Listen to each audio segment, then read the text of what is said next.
perkenalkan nama saya Ramah Hendrianto, mahasiswa dari Universitas Trisakti Bekasi dengan NPM 29020500002 dari Prodi Akuntansi atau membahas tentang analisa transaksi dari mata kuliah pengantar akuntansi 1 semester 1 dengan dosen pengampu yaitu Bu Desi Aridawati SEAK MSI.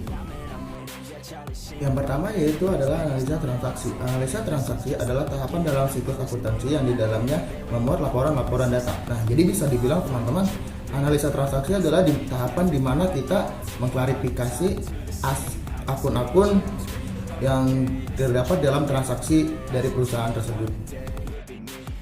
Selanjutnya yaitu klasifikasi utama dalam akun. Yang pertama yaitu ada aset, ada kewajiban, ekuitas pemilik, pendapatan, dan beban. Aset itu sumber daya yang dimiliki oleh perusahaan, sedangkan kewajiban itu utang kepada pihak luar. Ekuitas itu hak pemilik atas aset perusahaan.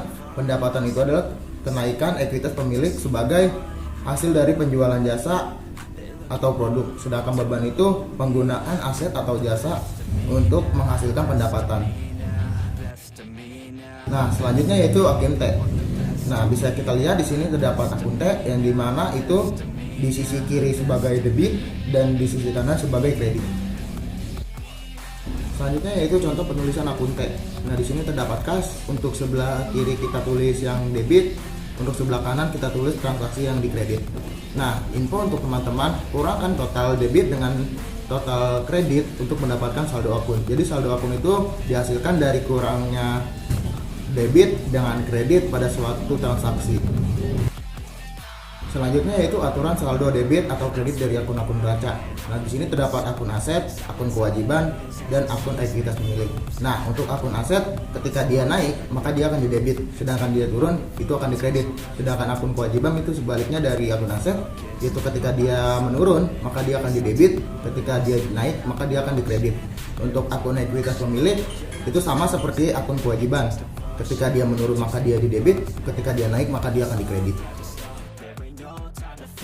Aturan debit atau kredit dari akun-akun laba dan rugi. Nah, di sini terdapat dua akun, yaitu akun beban dan akun pendapatan. Untuk akun beban ketika dia naik maka dia akan didebit, ketika dia turun maka dia akan dikredit. Nah, untuk akun pendapatan itu sebaliknya dari akun beban, ketika dia turun maka dia didebit dan ketika dia naik maka dia akan dikredit. Selanjutnya yaitu ada saldo normal akun. Bisa kita lihat ya teman-teman, di sini terdapat akun neraca dan akun laporan laba rugi. Nah, dari akun neraca itu terdapat aset, kewajiban, ekuitas pemilik seperti modal dan penarikan. Sedangkan akun laporan laba rugi terdapat pendapatan dan beban. Nah, untuk kenaikan dan penurunannya itu sama seperti yang sebelumnya.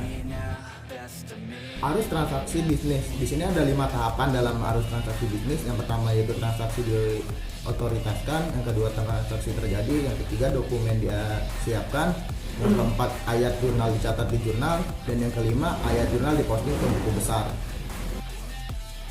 Selanjutnya yaitu contoh dari neraca saldo. Bisa kita lihat ya teman-teman, di sini terdapat contoh dari neraca saldo yang dimana kas sampai dengan modal itu masuk ke dalam pos-pos neraca, sedangkan penarikan itu masuk ke dalam pos ekuitas pemilik, dan pendapatan sampai dengan beban rupa-rupa itu masuk ke dalam laporan laba rugi.